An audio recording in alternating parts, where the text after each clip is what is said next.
digital numbers on the bedside clock shift silently from 3:29 to 3:30. I am awake before the alarm has a chance to sound. My internal rhythm is precise, calibrated to the quiet hours of the morning when the world is still suspended in the deep, heavy breath of sleep. I reach out, my hand moving through the cool darkness of the bedroom, and press the button to silence the device before it can disturb the silence. I slide out from under the duvet. The air in the room is crisp, holding a stillness that only exists in the profound depth of the early morning. My bare feet make contact with the hardwood floor, grounding me. I do not rush. Rushing leads to mistakes, and in my line of work, there is no margin for error. Everything must be deliberate. Everything must be thorough. I move to the bathroom and wash my face with cold water. The shock is mild, a familiar greeting that tightens the skin and sharpens the senses. I dry my face with a thick cotton towel, pressing the fabric against my eyes, breathing in the scent of unscented detergent. Cleanliness is not just my trade, it is my baseline. Downstairs, the kitchen is a landscape of shadows and moonlight filtering through the blinds. I do not turn on the overhead lights. The under-cabinet lighting casts a soft, warm glow across the granite countertops. It is enough. I begin the ritual of the coffee. This is the first process of the day, and I treat it with the same reverence I apply to a restoration. I take the canister of beans from the pantry. They are dark roast, oily and fragrant. I measure out exactly 40 grams. The small metal scoop making a soft clinking sound against the glass of the French press. I pour the water into the kettle and set it to boil. While the water heats, I stand by the window. The street outside is empty. The street lamps hum with a low, sodium orange vibration, illuminating the asphalt that looks like a calm, black river. There is no traffic, no movement, just the static architecture of the neighborhood sleeping. The kettle clicks off. I wait 30 seconds for the temperature to drop just slightly. Then I pour. The water hits the grounds, and a bloom of steam rises, carrying the rich, earthy scent of coffee. I stir it once with a wooden spoon, watching the vortex swirl, then place the lid on the press. 4 minutes. I wait. I do not check my phone. I simply stand and breathe, letting the silence settle into my bones. When I press the plunger down, the resistance is firm and satisfying. I pour the black liquid into a travel mug, the steam curling up in the dim light. I seal the lid tight. Now I dress. My work requires a specific uniform, a layer of protection and utility. I go to the mudroom, where my gear is organized on open wire shelving. I start with the base layers, moisture-wicking fabric that hugs the torso and legs, designed to regulate temperature under heavy protective suits. It feels cool and sleek against the skin. Next, the work trousers. They are heavy-duty tactical pants, dark navy blue, reinforced at the knees and seat. I step into them, pulling them up and fastening the button. The sound of the zipper is a quick, sharp zip. I thread a heavy nylon belt through the loops. The buckle clicks into place with a solid, metallic snap. I sit on the wooden bench to put on my boots. These are the most important tools I own, aside from the chemicals. They are composite toe, waterproof, with oil-resistant soles. I slide my foot in, feeling the heel lock into the cup. I take the laces, thick and round, and begin to tighten them. I start at the toe, pulling the slack out of each eyelet, working my way up to the ankle. I wrap the laces around the hooks at the top, crossing them over, pulling tight until the pressure is firm, but not constricting. I tie the knot, double looping it so it will not slip. I repeat the process for the left boot. The leather creaks softly as I stand and flex my feet, ensuring the fit is perfect.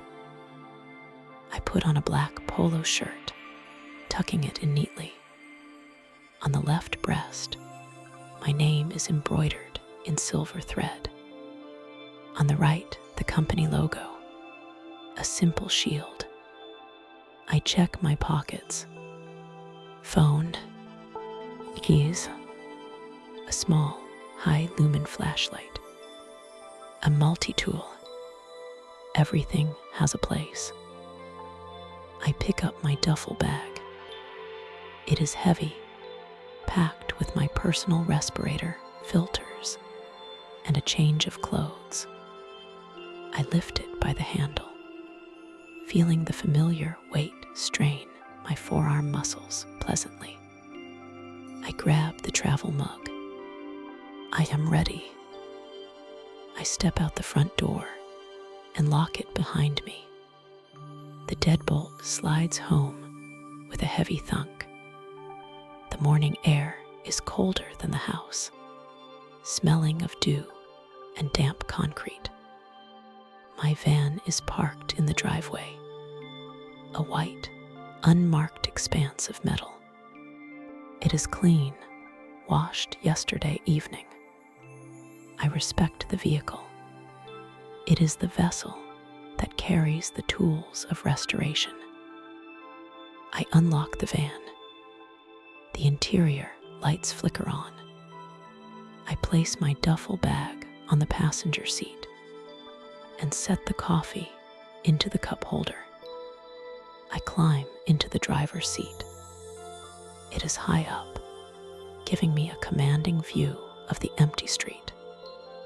I turn the key. The diesel engine catches immediately, settling into a rhythmic, guttural idle. I let it warm up for a minute, watching the gauges climb. Oil pressure normal, temperature rising. I release the handbrake and shift into drive. The van rolls forward smoothly. I turn out of the neighborhood, the tires humming on the pavement. The commute is a transition. It is the bridge between the sanctuary of my home and the chaos I am paid to neutralize. At 3:50 in the morning, the city belongs to the delivery drivers, the bakers, and people like me. I drive toward the highway. The on-ramp is a long, sweeping curve. I accelerate, merging onto the 4-lane road. There are only a few other cars, their taillights streaking red in the distance. I stay in the right lane, setting my speed to exactly the limit. I enjoy the sensation of driving a heavy vehicle. The suspension absorbs the imperfections of the road, rocking gently. The steering wheel is thick in my hands. I take a sip of coffee. It is hot, bitter, and perfect. My destination today is an industrial park on the other side of the city, followed by a residential job. But first, I must go to the shop to load the specific supplies needed for the day. The drive takes 20 minutes. I pass under overpasses and by sleeping shopping centers. The world is gray and blue, the sky just beginning to hint at a lighter navy on the eastern horizon. I turn off the highway and navigate through the warehouse district. The buildings here are low and flat, surrounded by chain link fences. I pull up to a gate with a keypad. I roll down the window, the electric motor whirring, and punch in the code. The gate slides open on its track, rattling slightly. I drive through and park in front of bay door number 4. I turn off the engine. The silence rushes back in, ringing in my ears for a moment before fading. I exit the van and walk to the bay door. I unlock the padlock at the bottom, sliding the heavy bolt across. I grasp the handle and lift. The door rolls up on its springs, the metal segments clattering rhythmically until they rest in the ceiling tracks. Inside, the shop smells of bleach, ozone, and citrus. It is a clean smell, sterile and reassuring. Rows of shelving line the walls, stocked with gallon jugs of liquids in various colors. Translucent blues, vibrant yellows, clear disinfectants. I walk to the loading area. I need to prep the van for a biohazard cleanup. I grab a flatbed trolley. The wheels squeak softly on the polished concrete floor as I push it toward the supply cage. I begin the selection process. I move with economy, my hands knowing exactly where to reach. First, the chemicals. I lift 4-gallon jugs of hospital-grade disinfectant. They are heavy, the liquid sloshing inside as I place them on the trolley. I check the seals on the caps. Tight. Next, the enzyme cleaners. These are crucial for breaking down organic matter. I take 2 bottles. Then the deodorizers. I choose a neutral scent, something that smells like rain and fresh linen. It is important not to mask odors, but to eliminate them, leaving only clarity behind. I move to the consumables. I grab a fresh box of red biohazard bags. The plastic is thick, durable. I take 2 boxes of nitrile gloves, size large. I take a box of heavy-duty scouring pads and a package of microfiber towels. The towels are blue and soft. They will be used once and then discarded. I push the trolley to the equipment locker. I need the HEPA air scrubber. It is a large, boxy machine with a handle on top. I lift it with both hands, bending my knees, and place it on the trolley. It lands with a solid thud. I check the filter indicator. It is green. Good. I also take the fogger. This machine turns disinfectant into a fine mist, penetrating every crack and crevice. I check the reservoir. It is empty and dry, ready to be filled on site. I coil the power cord neatly, securing it with a Velcro strap. Finally, the suits. Tyvek suits. I take a box of 5. They are white, hooded, and impervious to liquids. They are my armor. I wheel the trolley out to the van. I open the double doors at the back. The cargo area is lined with shelving and tie-down points. I begin to load. I place the chemical jugs in the bottom rack, securing them with a bungee cord so they will not tip. I stack the boxes of gloves and bags on the middle shelf. The air scrubber goes on the floor, strapped tight against the bulkhead. The fogger sits next to it. I organize everything by order of use. The things I will need first are closest to the doors. The things I will need last are tucked deeper inside. When the trolley is empty, I roll it back into the shop. I pull the bay door down.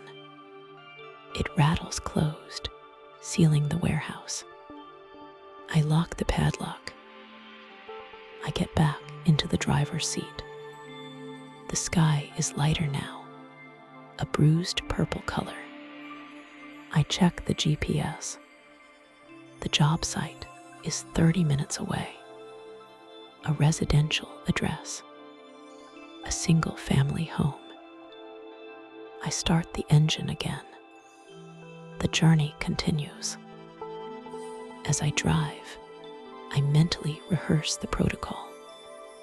Assess, contain, remove, clean, disinfect, deodorize.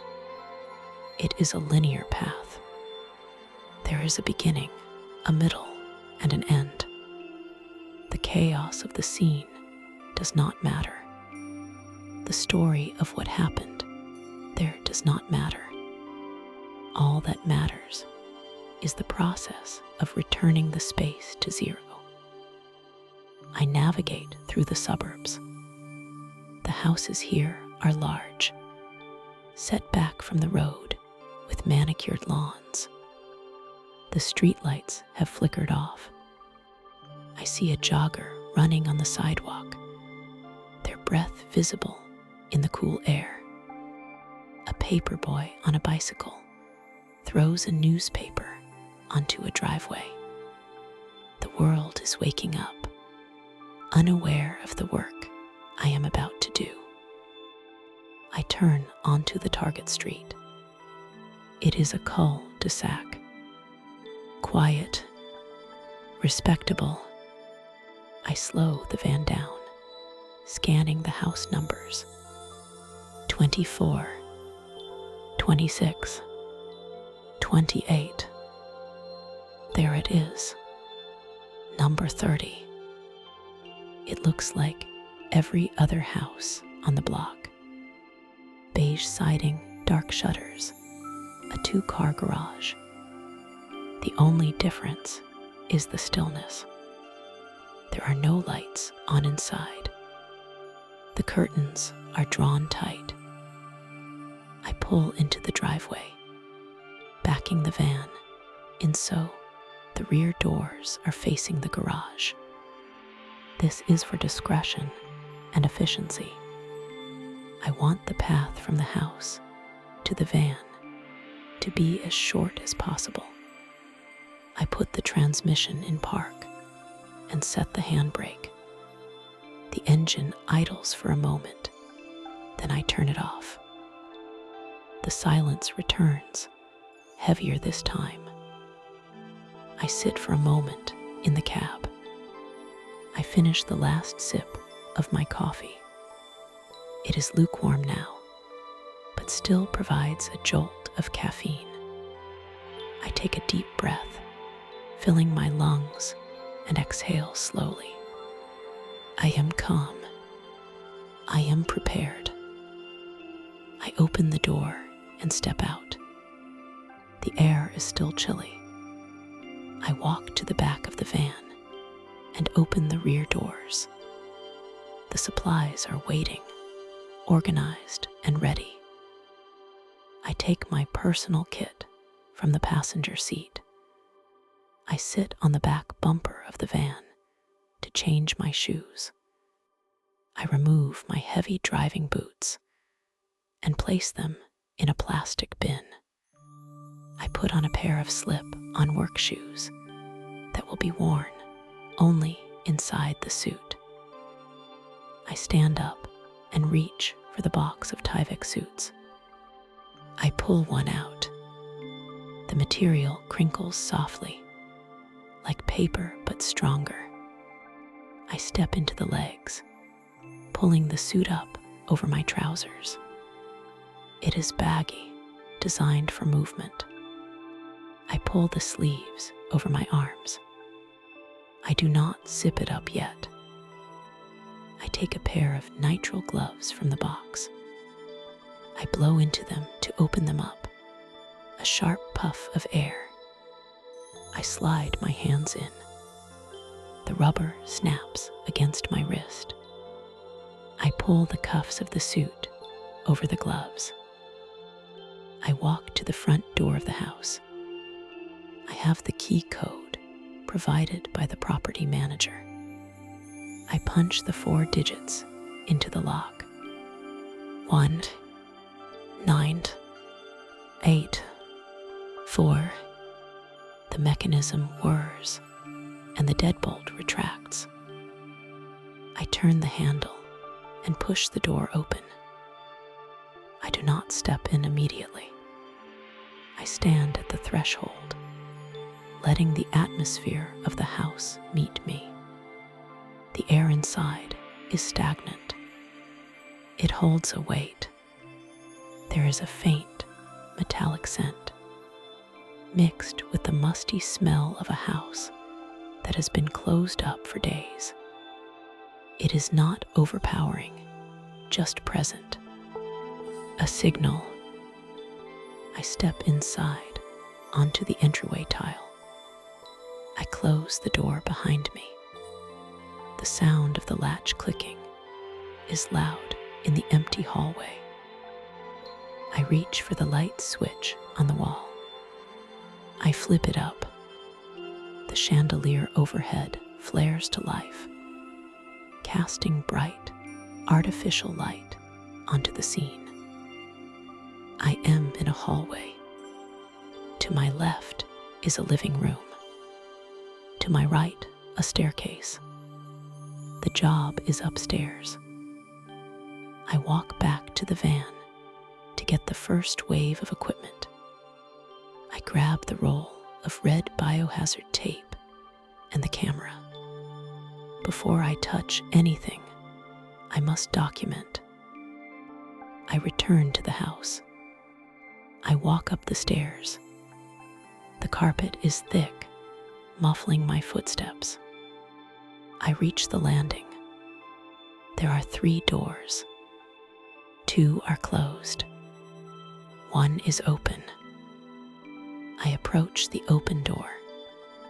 I stop 2 feet from the entrance. I look inside. This is the workspace. I do not feel shock.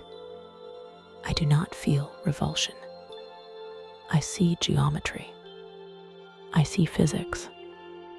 I see the trajectory of fluids. I see surfaces, drywall, carpet, wood that need to be treated.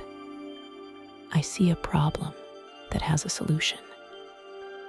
I take my camera and snap the first photo. The shutter click is crisp. I take another and another, documenting the before. I go back down the stairs and out to the van. It is time to bring in the heavy gear. I load the air scrubber onto a dolly. I stack the boxes of bags and the chemical jugs. I wheel the load into the house. The wheels bump softly over the threshold. I set up the staging area in the hallway, just outside the room. I lay down a sheet of heavy plastic on the floor to protect the carpet from my equipment. I place the chemicals in a row. I set up the box of gloves. I set up the trash bags. I plug in the air scrubber. I run the extension cord down the hall to a bathroom outlet, ensuring it is grounded. I return to the machine. I flip the switch to low. The machine hums to life, a steady white noise drone that fills the house. It begins to pull the air in, filtering out the particles, scrubbing the atmosphere. The sound is focusing. It is the sound of work beginning. I stand in the staging area. I pick up the Tyvek suit zipper. I pull it up, the sound rising from my waist to my chin. I pull the hood up over my head. The world becomes muffled. My peripheral vision is narrowed.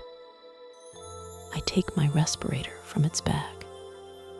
It is a full face mask with pink P100 filters attached to the sides. I press it against my face. I pull the straps tight behind my head top strap first, then the bottom. I adjust the fit until the seal is airtight. I perform a pressure check. I cover the exhaust valve with my hand and exhale. The mask pushes slightly away from my face, but no air escapes. I cover the intake filters with my palms and inhale. The mask sucks tight against my skin. The seal is perfect.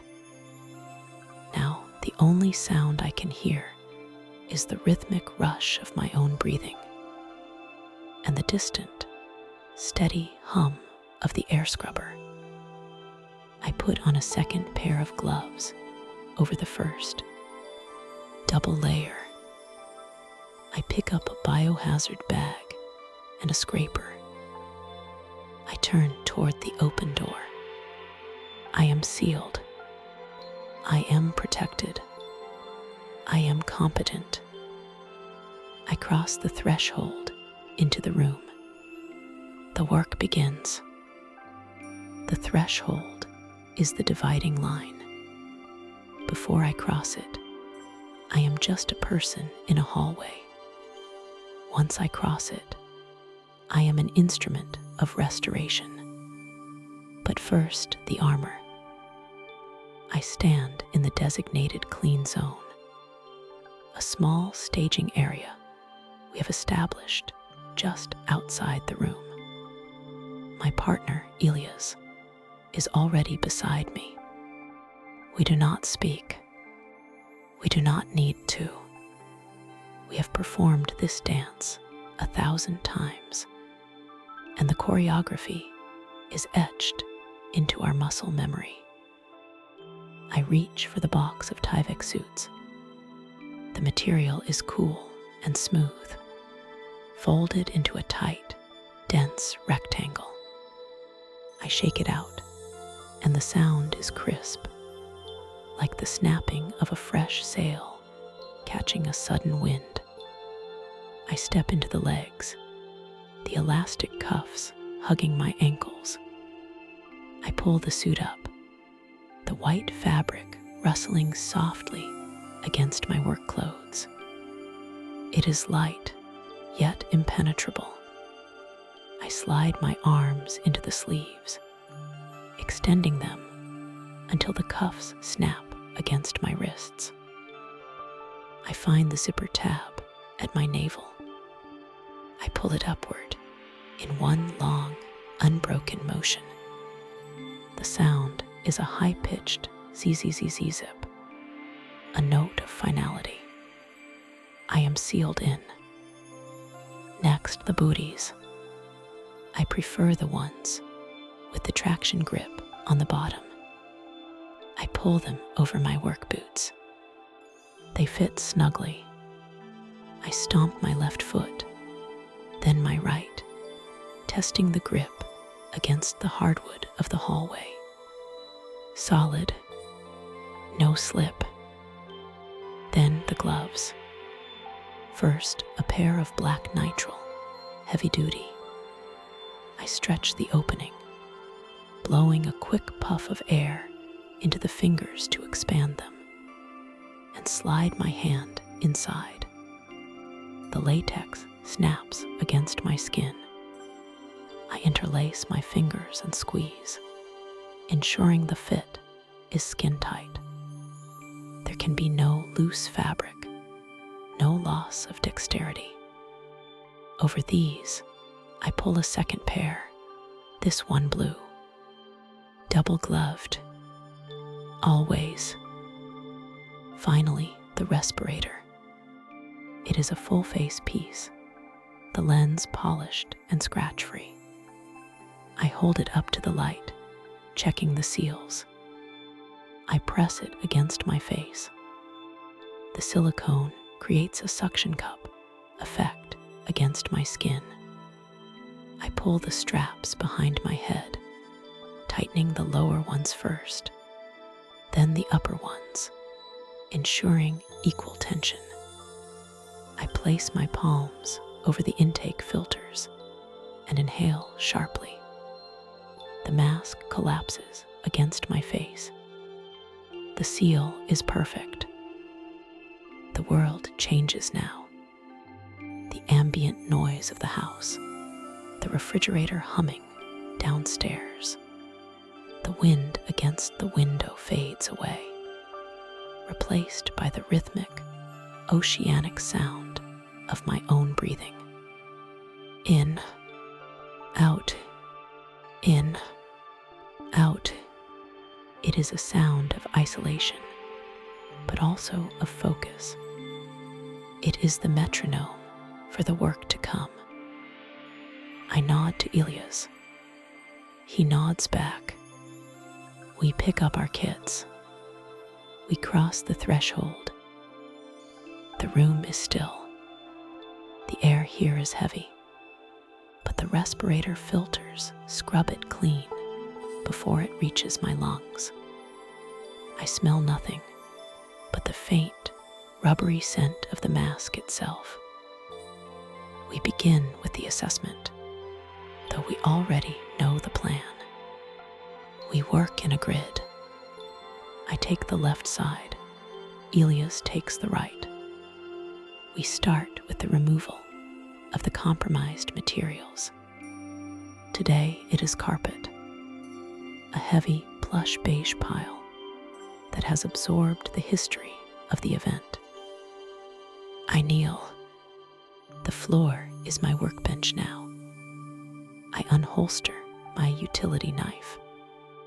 It is a heavy, metal-handled tool, warm in my grip.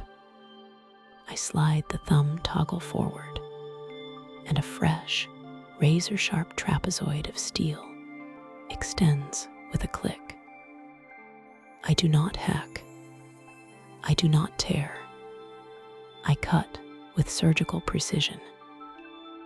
I select a section of the carpet, perhaps 3 feet by 3 feet. I press the point of the blade into the fibers. I feel it pierce the pile, then the backing, and finally grate softly against the subfloor beneath. I draw the knife toward me. The sound is a dry, satisfying tearing noise, like heavy canvas being ripped. I make a parallel cut 3 feet away, then a cross cut at the top and bottom. I sheath the blade. I dig my gloved fingers into the corner of the square I have just created. I lift. The carpet resists for a fraction of a second, held by the tack strips and the weight of the padding, and then it yields. I peel it back. The underlayment comes with it, a mottled foam sponge. I roll the square tightly. It becomes a dense cylinder of waste. I do not look at what is on it. I look only at the mechanics of the roll, ensuring it is tight, contained, manageable. Elias is beside me with the biohazard bag. It is thick red plastic, 6 mil, capable of holding 50 pounds without stretching. He holds it open. I slide the rolled carpet inside. He twists the neck of the bag, folds it over the gooseneck method, and wraps it tight with heavy tape. The tape dispenses with a loud, sticky tearing sound. Ar-rar-rar rip. Smooth. Ar-rar-rar rip. Smooth. We repeat this. Cut. S-H-H-H-H-H-H-K. Peel. Roll. Bag. Seal. The rhythm takes over. There is no tragedy here, only geometry and physics. There is a square of matter that must be displaced. I displace it. The room, which was once a scene of chaos, is being dismantled, square foot by square foot. We are revealing the skeleton of the house. As we work, the pile of red bags in the corner grows, stacked like bricks. We move efficiently. I do not have to ask Elias for a bag. He is there when the roll is ready. He does not have to ask me to pause so he can tape. I wait while he seals. We are a machine with 4 arms. Within 90 minutes, the carpet is gone. The room looks larger now, echoing slightly. The floor is bare plywood subflooring. It is stained, but it is wood. It is honest. Now begins the true cleaning. The scrubbing. I walk to the clean zone and retrieve the sprayer and the enzyme solution. This is not bleach. Bleach is a blunt instrument. We use precision chemistry. The solution in the tank is a proprietary blend designed to break down proteins, to digest the organic material at a molecular level. I unscrew the lid of the pump sprayer. I pour the concentrate in. It is a viscous, amber liquid that moves like honey. I add the water. I screw the lid back on and pump the handle. Chunk, hiss, chunk, hiss. I feel the pressure building inside the tank, the handle growing harder to push down. I re-enter the room. I adjust the nozzle on the wand to a fine mist. I begin at the far corner, working backward toward the door. I squeeze the trigger. The sprayer hisses, releasing a wide, even fan of chemical rain. I watch it settle on the plywood. It darkens the wood immediately, soaking into the grain, hunting for the residue we need to eliminate. I coat the floor systematically, left to right, step back, left to right, step back. It is like painting, but invisible. I am laying down a blanket of chemistry. I let it sit. Dwell time is crucial. The enzymes need 10 minutes to wake up, to feed, to do their work. While the floor soaks, Elias and I switch to the walls. We use microfiber cloths and a foaming cleanser. We wipe from the bottom up to prevent streaking, then top down to finish. My hand moves in wide, circular motions. Wax on, wax off. The friction of the cloth against the painted drywall creates a soft, rhythmic scuffing sound. I focus on a single square foot of wall. I wipe until the surface is uniform. I check my cloth. If it is soiled, I fold it to a clean side. If it is clean, I move to the next square foot. It is meditative. The repetition quiets the mind. There is no past, no future. There is only the wall, the cloth, and the motion. The 10 minutes pass. The floor is ready for the scrub. I pick up a long-handled scrub brush with stiff, nylon bristles. This is the physical part. The chemical has loosened the grip of the residue. Now, I must mechanically agitate it to lift it free. I plant my feet firmly. I push the brush forward and pull it back. Scrub, scrub. Scrub, scrub. The sound is harsh, abrasive, and deeply cleansing. It is the sound of friction erasing history.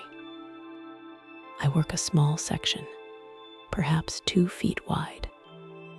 I put my weight into the handle. I watch the foam turn slightly off-white as it lifts the dirt from the grain of the wood. I am scrubbing the pores of the house. Elias follows behind me with the extractor. It is a heavy machine, essentially a powerful steam vacuum. It hums with a deep baritone vibration that I feel in the soles of my feet.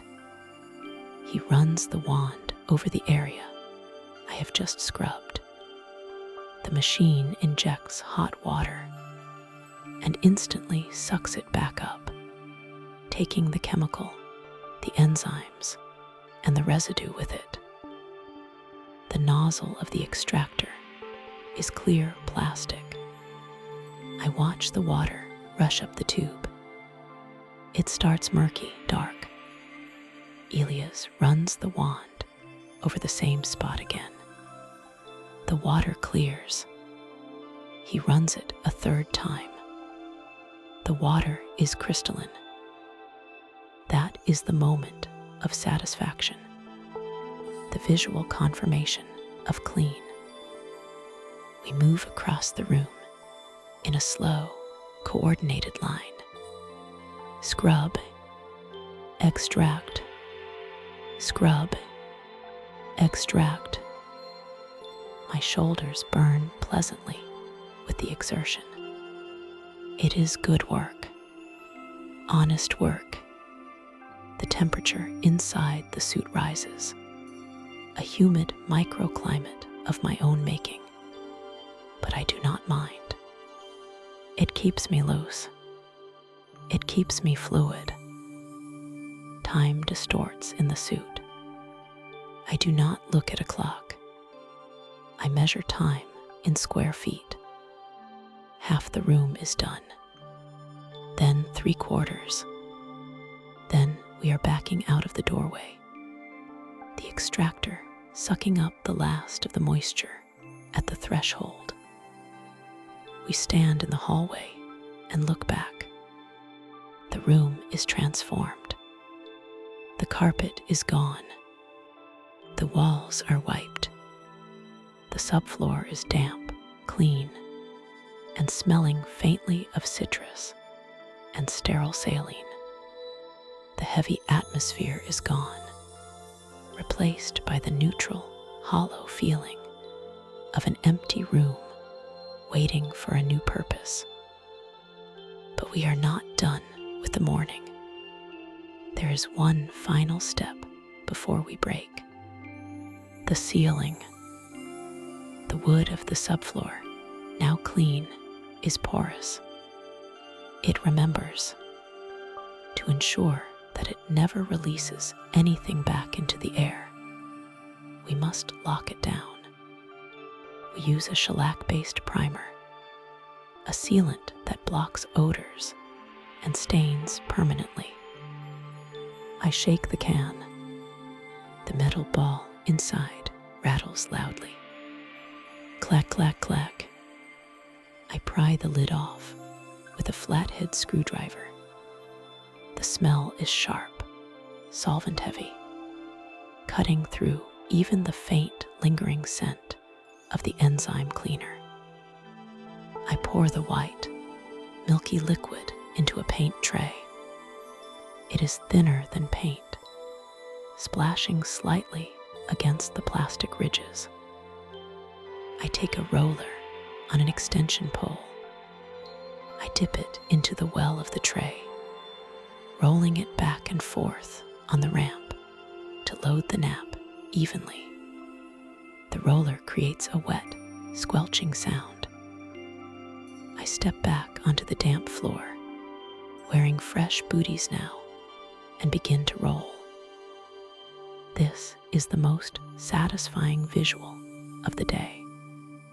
The roller glides over the plywood. Wherever it touches, the wood turns a solid, opaque white. It is like erasing the floor. The grain disappears. The knots disappear. The stains disappear. I apply the sealant in long, vertical stripes. I overlap each stroke by an inch to ensure a perfect barrier. The roller hums. The solvent flashes off quickly, the white surface becoming tacky and firm. I am sealing the past away. I am creating a blank slate. I work my way into the corners, using a paintbrush to cut in the edges where the roller cannot reach. The bristles slide smoothly, leaving a thick, white ribbon of primer. I connect the edges to the main field. The room becomes brighter. The white floor reflects the light from the window, bouncing it onto the walls. The space feels antiseptic, clinical, and safe.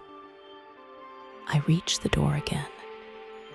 I roll the final strip, lifting the roller carefully so as not to drip.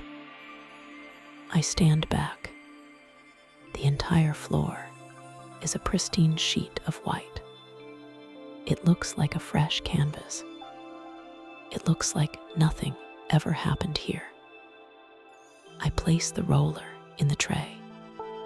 I look at Elias, his eyes crinkling at the corners behind his mask.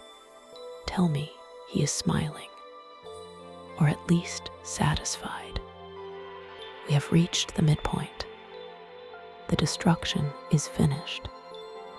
The sanitation is finished. The ceiling is finished. We step out into the clean zone. The transition begins. I reach behind my head and unbuckle the bottom strap of my respirator, then the top. I pull the mask forward and off. The air of the hallway hits my face. It feels cool, thin, and surprisingly sweet.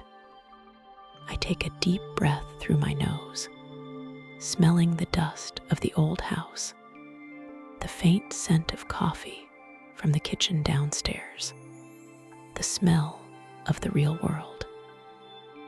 I peel off the outer gloves, turning them inside out as I go, trapping the grime inside. I drop them into the waste bag. I unzip the Tyvek suit. The sound is loud in the quiet hallway. I shrug my shoulders, peeling the suit down to my waist, then stepping out of the legs. I ball it up. It joins the gloves. I am back in my work clothes. I am just a person in a hallway again, but I feel lighter. My muscles are loose, warm, and tired in the good way. The buzzing in my mind has stopped. I look at my hands. They are clean. I look at the door to the room. It is closed. Behind it, the primer is drying, hardening, sealing. Lunch, Elia says softly. Lunch, I agree. We walk down the stairs, our boots heavy on the treads, leaving the silence behind us. The morning flow is done. The rhythm was perfect. We have brought order to chaos, and now we rest. The morning rhythm has reached its natural conclusion. My internal clock, honed by years of precise labor, signals the shift before I even glance at the watch strapped over my protective sleeve. It is time to break the seal. It is time to step back from the work of restoration and attend to the restoration of myself. I stand in the center of the room, which is now vastly different from the chaotic space I entered 4 hours ago. The major extraction is complete. The biohazard containers are sealed, their red lids snapped shut with a definitive locking click that echoes softly against the bare walls. I take a moment to survey the perimeter. The air scrubber, a boxy industrial machine sitting in the corner, hums with a steady, low-frequency drone. It is the heartbeat of the room, cycling the air, pulling in the microscopic dust, and scrubbing it clean through the HEPA filters. I approach the machine to check the pressure gauge. The needle holds steady in the green. It is doing its job. I leave it running. The air needs this time to circulate, to be polished while I am away. Walking backward toward the designated exit point, I move with the slow, sliding gait I have perfected to avoid kicking up particulates. I reach the threshold of the containment zone. This is the plastic airlock I constructed earlier. A zippered doorway made of 6mm polyethylene sheeting, taped securely to the doorframe. I locate the dual zippers. I pull the first one up, the sound of the metal teeth meshing together, creating a long, rising rasp. I step into the small vestibule between the clean zone and the work zone. I zip the inner door shut behind me. Now I am in the transition space. The process of doffing my gear is a ritual of reverse engineering. It must be done in a specific order to ensure that nothing from the inside travels to the outside. I start with the outer layer of gloves. I pinch the rubber at the wrist, pulling the material away from my skin, peeling it inside out until it snaps off into my waiting hand. I dispose of them in the small waste bag taped to the wall of the airlock. Next, the suit. I find the zipper at my neck, hidden beneath a protective flap. I pull it down slowly. The sound is different here in the small, enclosed plastic hallway, louder, more intimate. I shrug my shoulders, shimming the white Tyvek material down my arms.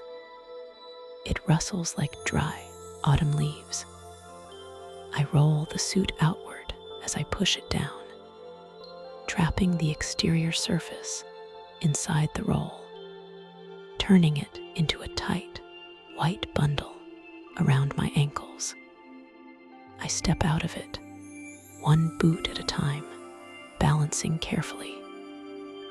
I remove the respirator last.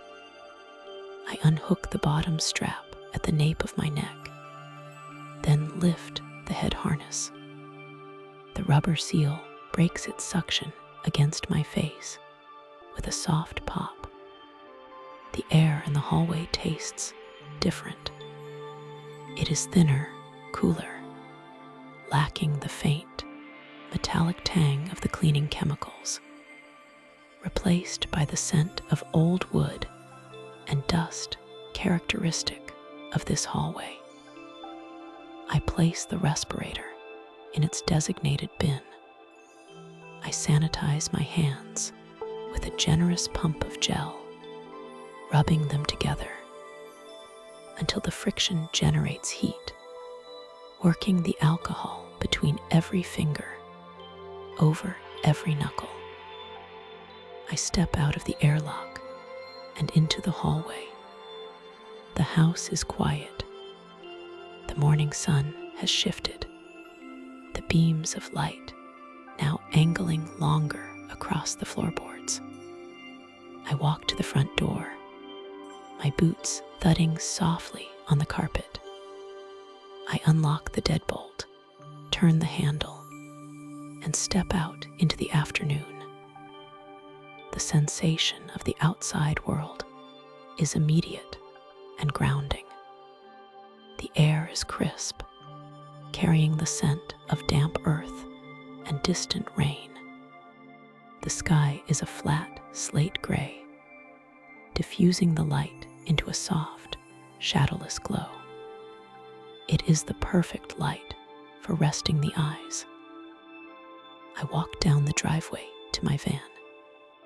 It sits curbside, a white, nondescript monolith of organization. I unlock the rear doors and swing them open. They glide on well-greased hinges, locking into place at 90 degrees. The interior of the van is my sanctuary. It smells of lemon oil, sterile plastic, and organized efficiency. Every shelf is labeled. Every bottle is facing forward. This is a place where chaos does not exist. I sit on the rear bumper, the metal cool through my work trousers. I take a moment to just breathe, letting my diaphragm expand fully, resetting my posture after hours of crouching and scrubbing. I roll my shoulders back, hearing the small, satisfying cracks of tension releasing in my upper back. I reach into the cooler secured near the wheel well and withdraw my lunch. I always pack the same thing. Predictability is a comfort in this line of work. A stainless steel thermos, a sandwich wrapped in foil, and a green apple. I unscrew the cup from the top of the thermos. Then I twist the inner stopper. Steam escapes with a faint hiss, curling up into the cool afternoon air. I pour the soup. It is a thick, golden potato and leek blend. I hold the cup in both hands, letting the warmth seep into my palms, warming the muscles that have been gripping scrub brushes and scrapers all morning. I take a sip. It is hot, savory, and smooth. I swallow slowly, feeling the heat travel down. I eat with deliberate slowness. There is no rush. The chemicals inside the house need dwell time to work effectively. The enzymes need to eat. The ozone needs to settle. My patience is part of the process. I unwrap the sandwich. The foil crinkles, a sharp metallic sound that cuts through the quiet of the neighborhood. Roast beef, sharp cheddar, a layer of crisp lettuce. I take a bite, focusing on the texture, the crunch of the greens, the density of the bread. As I eat, I observe the street. It is a quiet Tuesday. A mail carrier is walking 2 houses down, the rhythm of his steps consistent and steady. He flips through a bundle of letters, slots them into a box, and moves on. A cat sits on a porch across the way, grooming a paw with intense focus. The leaves of a large oak tree rustle in a sudden breeze, a sound like rushing water. These details anchor me. They remind me of the ordinary flow of life. Inside the house, time has stopped at a moment of trauma. Outside, the world continues its gentle, forward rotation. I am the bridge between the two, the mechanic who repairs the snag, so the timeline can smooth itself out again. I finish the sandwich and pick up the apple. I polish it against my sleeve until the skin squeaks. The first bite is loud, a crisp snap that releases a burst of tart sweetness. I chew thoroughly. I am fueling the machine. The afternoon shift will be more detailed, requiring finer motor skills and sharper focus. Once the meal is finished, I wipe my hands on a cloth napkin and stow the trash. I do not go back inside immediately. The lull is also for the equipment. I stand and turn to face the interior of the van. It is time for the midday maintenance check. This is a ritual I enjoy as much as the cleaning itself. It is the care of the tools that care for me. I pull out the drawer-marked respirators. I take a fresh pack of alcohol wipes and retrieve my mask from the transfer bin. I sit back down on the bumper, the mask in my lap. I wipe down the silicone facepiece, tracing the curves where it seals against my skin. I clean the exhaust valve, a small rubber flap that flutters when I breathe out. I check it for debris or warping. It is perfect. I wipe the straps, pulling the elastic through the cloth, removing any trace of sweat or dust. The repetitive motion is hypnotic. Wipe, turn, inspect. Wipe, turn, inspect. I set the clean mask aside to dry and stand up to check the chemical inventory. The right wall of the van is lined with racks of translucent jugs. I run my finger down the line. The enzyme digester level is low in the primary jug. I need to refill my spray bottles for the afternoon. I take an empty 32-ounce spray bottle from the rack. I place a small funnel in the neck. I lift the gallon jug of digester, the liquid sloshing heavily inside. I pour carefully. The liquid is a pale blue, viscous and clean-smelling. I watch the level rise in the spray bottle, stopping exactly at the fill line. I screw the trigger sprayer back on, tightening it until it stops. I give the trigger a test squeeze. A fine, perfect mist erupts, dissipating into the air. The mechanism is sound. I repeat this process with the disinfectant. This one is clear, smelling faintly of pine and saline. I fill 2 bottles. I check the labels. They are straight and legible. I wipe a small drip from the side of one bottle with a microfiber cloth. Next, I check the stock of microfiber towels. I open a bin. I have a stack of 50 yellow towels and 50 blue ones. I use yellow for initial cleaning and blue for finishing and polishing. I take 10 of the blue towels and fold them into perfect quarters, stacking them neatly into my carry tote. The fabric is soft, grabbing slightly at the ridges of my fingerprints. I move to the tool wall.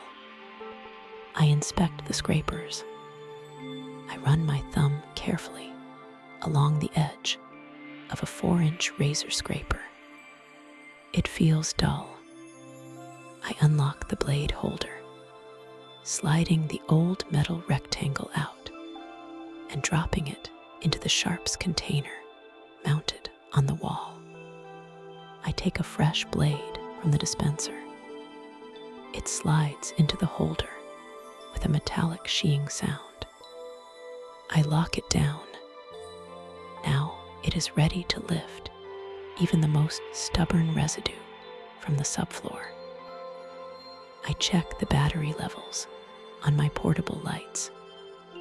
The LED indicators show 3 out of 4 bars. That is enough for the afternoon. But I swap one battery out for a fresh one from the charger bank, just to be safe. The fresh battery clicks into place with a solid snap. Everything in the van has a home. There is a profound sense of peace in this order. The world outside may be messy, unpredictable, and fragile. But in here, everything is controlled.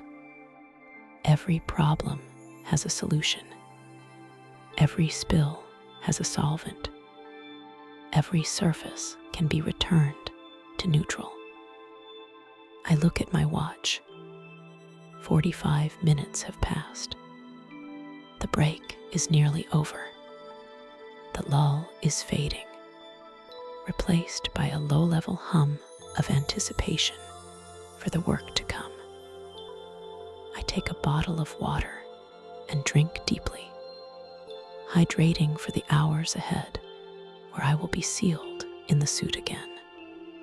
The water is cool and clean. I stand at the back of the van and look at the house one last time from this distance. It looks like any other house on the block. Beige siding, white trim, a small garden in the front that needs weeding.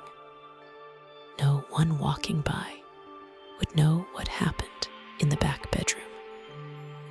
by the time I leave today, even the house will have forgotten. I close the rear doors of the van. I push them shut, hearing the latches engage. I lock them. I walk back up the driveway, my pace slightly faster now. The rest has done its work. My mind is clear. My hands are steady. My stomach is settled. I reach the front door and step into the hallway. The silence of the house greets me again. It feels different now, less heavy. The air scrubber has been running for nearly an hour of my break. I can hear it humming in the distance, a loyal machine working in the dark. I approach the airlock. The plastic sheeting billows slightly from the negative pressure I established earlier.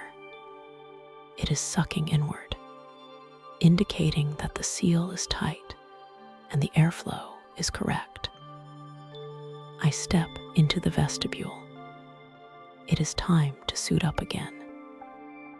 This time, the process is faster, driven by muscle memory. I step into a fresh Tyvek suit. I pull it up, the material sliding over my clothes. I zip it up to the neck. I sit on a small stool I keep in the clean zone and pull on fresh boot covers, taping them securely to the ankles of the suit with duct tape. I tear the tape with a sharp, practicing rip, wrapping it tight to ensure no skin is exposed. I put on the inner gloves, then the outer gloves. I interlace my fingers and press the palms together, seating the material.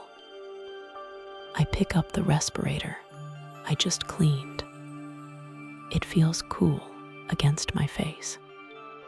I pull the straps over my head, tightening them bottom straps first, then top. I place my palms over the filters and inhale sharply.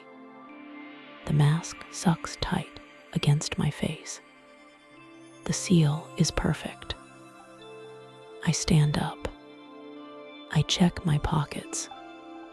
Scraper, flashlight, bio-waste bags.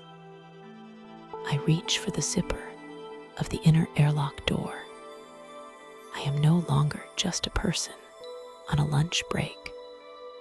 I am the cleaner again. I am the eraser of tragedy. I unzip the door. The sound is a sharp tear in the silence. I step through the threshold, back into the containment zone. The hum of the scrubber is louder here. The light is stark. I walk to the center of the room and look at the floor. The subfloor is exposed, clean and dry, where I scrubbed it this morning. But there is still the detail work to do. The baseboards, the heater vents, the window tracks. I pick up a blue microfiber towel and a bottle of the clear disinfectant. I feel the weight of the bottle in my hand. It feels good. It feels capable. The afternoon stretches out before me, not as a burden, but as a series of small, solvable problems. I am rested. I am ready. I begin. The afternoon light has shifted, stretching into long, lazy rectangles across the floorboards I have just reclaimed. The heavy lifting is done. The chaotic elements of the day have been neutralized, contained, and removed. Now, the space belongs to the quiet precision of the finish. This is the phase of the job that feels less like labor and more like a restoration of order. It is the final polish, the invisible clean, the guarantee that when I leave, this room will be a blank slate, ready for a new chapter. I stand in the center of the living area, my Tyvek suit still rustling softly with my movements, though the air inside the room feels lighter now. The subfloor has been treated. The biological matter is gone. What remains is the need for sterility. I reach for the electrostatic sprayer, a sleek, balanced tool that rests comfortably in my gloved grip. It is filled with a hospital-grade broad-spectrum disinfectant, a solution that does not just clean, but eradicates the microscopic shadows of what happened here. I engage the trigger. The machine emits a soft, consistent hiss, a sound like a gentle exhale. A fine mist, almost smoke-like in its delicacy, drifts out from the nozzle. I begin at the far corner, the highest point of the room. I work systematically, moving my arm in a slow, sweeping arc. The electrostatic charge in the droplets makes them seek out surfaces, wrapping around table legs, clinging to the undersides of shelves, coating the walls in a microscopic shield. There is a rhythm to this. Step, sweep, pause. Step, sweep, pause. I watch the mist settle. It leaves a momentary sheen on the hardwood, a glossy reflection of the window light before it begins to dry without a streak. I move backward toward the exit, painting the air with cleanliness. The smell is sharp but clean, a scent of lemons and sterile science. It is the smell of safety. I reach the threshold of the room and set the sprayer down. It is time for verification. I do not guess at cleanliness, I measure it.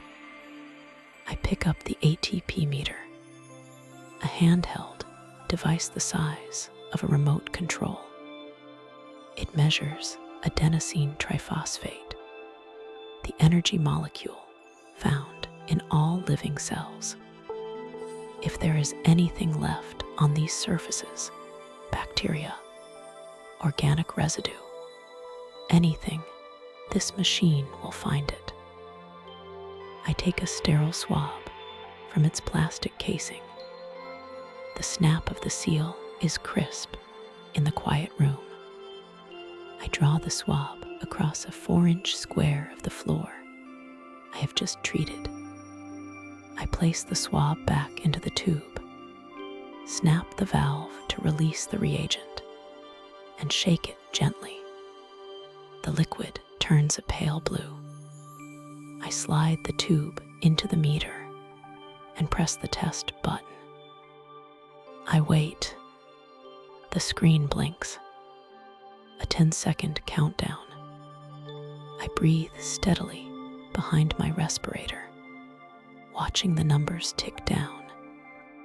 3, 2, 1.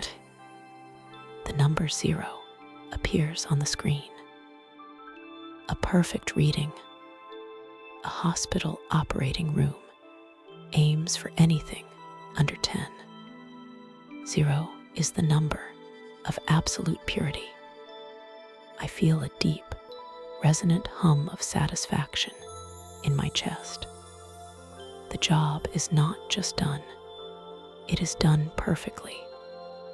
I repeat the test on the windowsill and the door frame. 0, 1, 0. The variance is negligible. The room is sterile. Now the breakdown begins. This is the reverse of the morning's setup, a retraction of my presence. I move to the staging area in the hallway where my supplies are organized. The red biohazard bags, thick and heavy with the day's removal, are already double sealed. I take a roll of heavy-duty filament tape.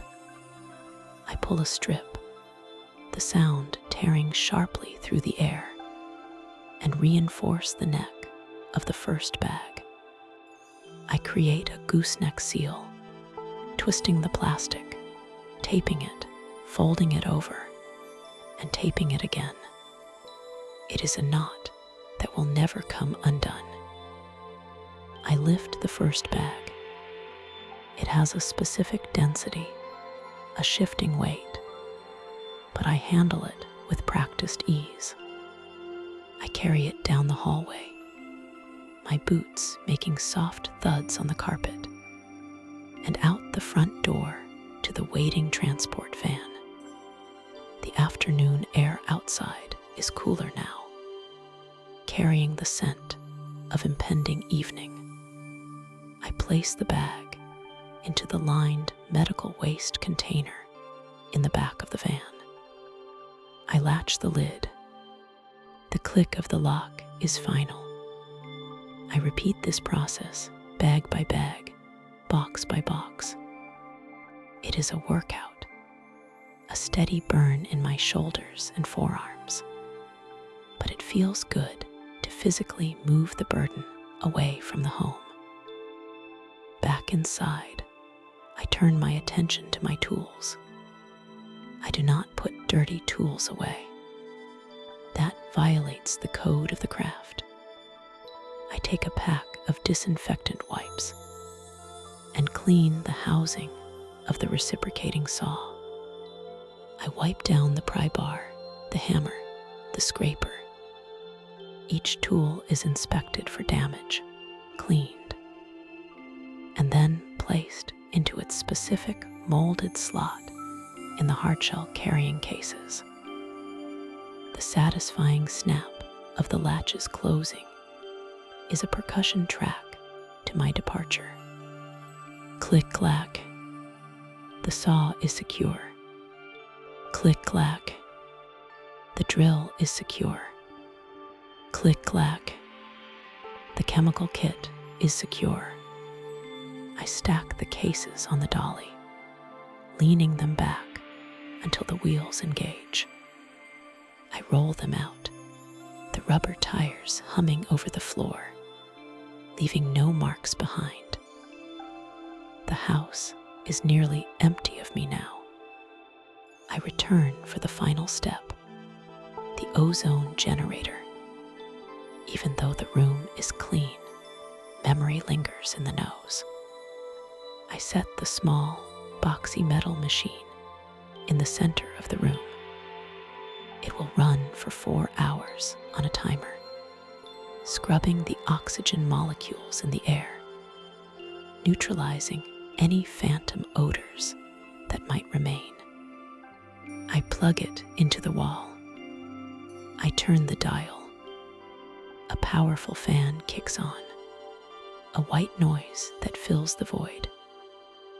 I back out of the room. I close the door.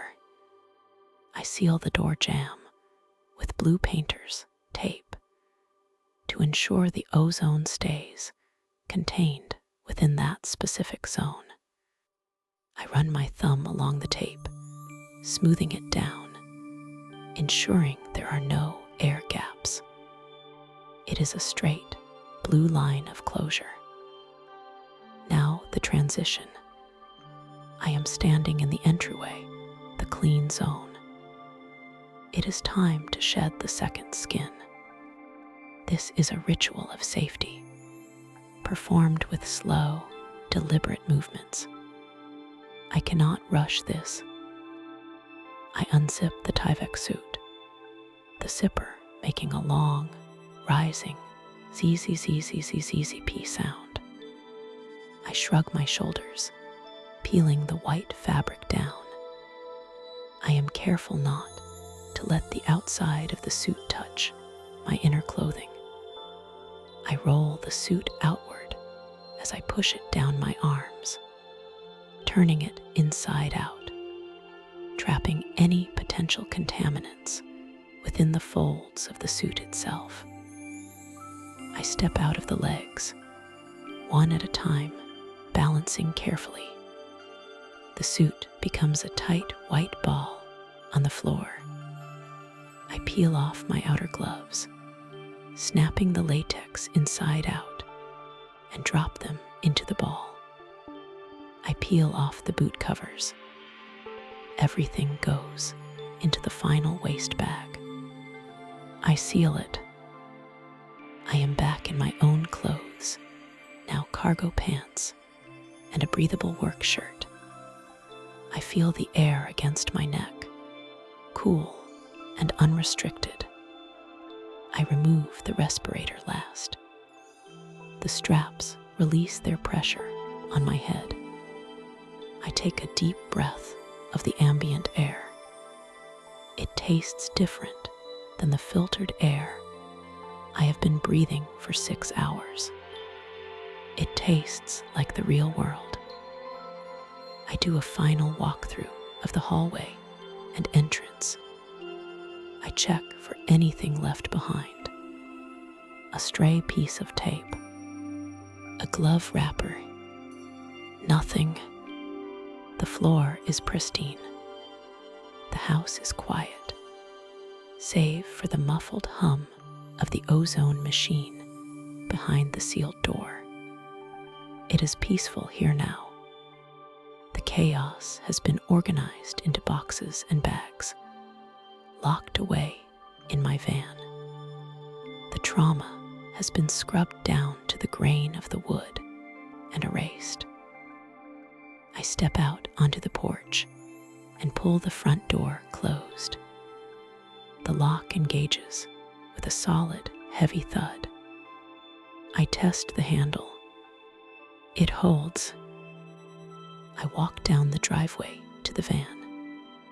The sun is dipping below the tree line, painting the sky in shades of violet and bruised orange. I open the driver's side door and climb in. The seat creates a familiar, comforting embrace. I take a moment before starting the engine. I grab the bottle of hand sanitizer from the center console, pumping a dollop into my palm. I rub my hands together, the friction warming my skin, the alcohol evaporating quickly. My hands are clean. My conscience is clear. I turn the key. The diesel engine rumbles to life, a low, guttural growl that vibrates through the floor of the cab. I check my mirrors. I check the manifest on the passenger seat. Everything is accounted for. I shift into drive and pull away from the curb. The drive home is the decompression chamber. I navigate the suburban streets, watching the houses pass by. Warm yellow lights are turning on in living room windows. Families are gathering. Dinners are being made. I am the invisible custodian of that domestic peace. They do not know what I do, and that is how it should be. I merge onto the highway. The tires sing against the asphalt, a high-pitched drone that blends with the engine's hum. I keep the radio off. I prefer the mechanical symphony of the drive. The rhythm of the white lines flashing past is hypnotic. 1, 2, 3, 4. My body begins to register the day's effort. There is a dull ache in my lower back, a heaviness in my triceps from the scrubbing. It is a good ache. It is the feeling of capacity used fully. I loosen my grip on the steering wheel, letting my shoulders drop away from my ears. I breathe in through my nose, filling my lungs, and exhale slowly through my mouth. The city lights twinkle in the distance, a grid of electricity against the deepening blue of the night. I am just another pair of headlights in the river of traffic, flowing smoothly toward rest. I take the exit ramp, the turn signal clicking a steady, rhythmic beat. Tick-tock, tick-tock. I pull into my driveway. The house is dark and quiet. I turn off the engine and sit for a moment in the silence. The ticking of the cooling metal is the only sound. I gather my personal bag and step out. The night air is crisp. I lock the van. The chirp of the alarm arming is the final period at the end of the work sentence. Inside, the routine continues. I leave my work boots by the door, lining them up perfectly parallel. I head straight for the shower. This is the most important part of the return. It is hydrotherapy and ritual cleansing in one. I turn the handle. The water pipes shudder briefly before delivering a strong, hot stream. Steam begins to fill the small room, fogging the mirror. I step in. The heat hits my shoulders, instantly loosening the knots of tension. I stand there for a long time, just letting the water run over my head, down my back, washing away the sweat, the smell of latex, the smell of chemicals. I use a heavy bar of soap with a scent of sandalwood and earth. I lather it up, the foam thick and rich. I scrub my arms, my chest, my legs. I am scrubbing away the day's context. I watch the suds swirl around the drain, carrying everything away. Gone. I turn the water off. The silence returns, but it is softer now, dampened by the steam. I towel off, the fabric rough and stimulating against my skin. I put on loose, soft cotton clothes, sweatpants, a worn t-shirt. The texture is gentle, a stark contrast to the stiff, crinkling Tyvek I wore all day. I walk into the kitchen. I do not want a heavy meal. I fill the electric kettle with water and press the switch. The water begins to boil, a rising roar that bubbles up and then clicks off. I pour the water over a chamomile tea bag in my favorite ceramic mug. The steam rises, smelling of flowers and honey. I take the mug to the living room and sit in the deep armchair. I do not turn on the television. I do not look at my phone. I just sit. I hold the warm mug in both hands, feeling the heat transfer to my palms. I take a sip. The liquid is hot, soothing, sliding down my throat and warming my stomach. I reflect on the day, but only in the abstract. I do not think of the mess. I think of the result. I think of the clean floor. I think of the zero on the ATP meter. I think of the sealed boxes. I brought order to chaos. That is enough. The fatigue is moving in now, rolling over me like a slow tide. It starts in my feet, heavy and warm, and moves up my legs. My eyelids feel thick. The tea is finished. I place the mug on the coaster. I turn off the lamp. The darkness is comfortable. I navigate to the bedroom by the light of the street lamps filtering through the blinds. I pull back the duvet. The sheets are cool, crisp cotton. I slide in, the mattress absorbing the weight of my tired body. I pull the heavy blanket up to my chin. I adjust the pillow, punching it once to get the perfect shape. I settle my head into the hollow. The room is cool. The house is settled. I listen to the rhythm of my own breathing. In, out, in, out. My mind begins to drift, untethering from the timeline of the day. The images of the work fade into a soft, gray blur. The sound of the scrubbing, the click of the tools, the hum of the van, they all recede into the distance.